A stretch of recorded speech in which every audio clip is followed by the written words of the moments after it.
जय हो दोस्तों। तो आज के दिन का शुरुआत मार्केट जाने से हुआ, क्योंकि आज हमारे दादाजी को मछली खाने की इच्छा थी। रोड पे निकल के हमें एहसास हुआ कि अब धीरे धीरे सर्दियां आ गई हैं, क्योंकि सुबह सुबह ठंडी जैसी फील होने लगी है गाइस। मार्केट जाने के क्रम में हमारी बाइक ने एहसास दिलाई कि हम में भी पेट्रोल कम है मालिक, तो हमने बिना रिस्क लेते हुए उसमें पेट्रोल डलाया और मार्केट की तरफ चल दिए। मार्केट पहुँच के हमें एहसास हुआ कि आज नॉनवेज के दुकानों पे बहुत भीड़ है। मछली वाले के पास पहुँचने के बाद हमने रेट पूछा तो हमें पता चला कि आम दिनों के मुकाबले आज का रेट बहुत हाई है। उसका रीजन ये था कि कार्तिक माह कल ही खत्म हुई है और कार्तिक के महीने में कुछ लोग मछलियाँ या फिर नॉनवेज नहीं खाते हैं। पर महंगा हो या सस्ता, हमने दादाजी के पसंद से मछलियाँ ली और फिर चल दिए। आगे चल के हमने सब्जी के दुकान से धनिया का पत्ता लिया और फिर घर के तरफ चल दिए। घर पहुँचने के बाद हमारी सिस्टर ने बाइक से मछलियाँ उतारे, फिर उसको बनाने का प्रोसेस स्टार्ट हुआ। सबसे पहले उसे अच्छी तरह धोया गया। अच्छी तरह धोने के बाद उसे भूनने का काम स्टार्ट हुआ। पर इसी बीच हमें एक बैड न्यूज भी मिले,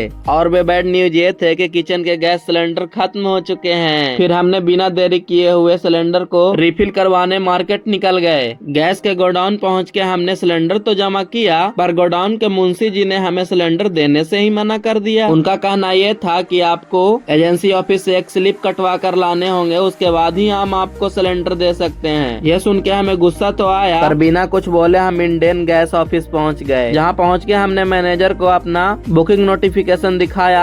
फिर उन्होंने हमें एक स्लिप दी, जिसे लेकर हम गोडाउन की तरफ चल दिए। पर रास्ते में हमें एक काम और याद आ गया, जो कि कुछ अंडे लेने थे, क्योंकि हमारे दो भाई बहन मछली खाना पसंद नहीं करते हैं। फिर हमने अंडा लिया और गोडाउन के पास पहुँच गए। गोडाउन पहुँच के हमने मुंशी को स्लिप दिया, फिर उसने हमें सिलेंडर दी और सिलेंडर लेकर हम घर चल दिए। घर आने के रास्ते में ये जो जगह देख रहे हो आप, इस रास्ते को देखकर हमें लगता है कि जैसे स्वर्ग लोक में जा रहा हो। तो फाइनली हम सिलेंडर लेकर भी घर पहुंच गए हैं गाइस। घर पहुंचते ही हमने ब्रश किया, क्योंकि हमारा मछली बिल्कुल बनकर रेडी था। फिर हम और हमारे भाई ने मछली खाए, जो कि बहुत टेस्टी थे। तो आज के लिए बस इतना ही गाइस, मिलते हैं कल फिर नए टॉपिक पे। तब तक के लिए बाय बाय गाइस।